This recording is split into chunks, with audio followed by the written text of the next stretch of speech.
رب کائنات نے قرآن کریم فرقان حمید میں ارشاد فرمایا الا بذکر اللہ تطمئن القلوب، خبردار دلوں کا اطمینان اللہ کے ذکر میں ہے۔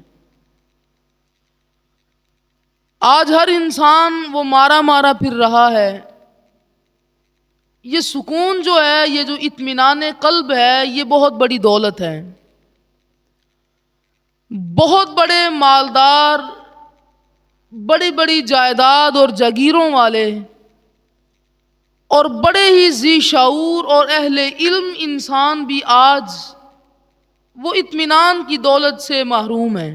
اللہ رب العزت کی طرف سے آواز آتی ہے کہ اگر تم چاہتے ہو کہ تمہیں دل کا اطمینان نصیب ہو جائے، یہ تمہاری زندگی سے بے سکونی ختم ہو جائے، یا اللہ پھر کرنا کیا ہے؟ میرا رب فرماتا ہے بذکر اللہ تطمئن القلوب، وہ جو دلوں کا اطمینان اور سکون تمہیں نصیب ہوگا وہ میرے ذکر سے تمہیں میسر آئے گا۔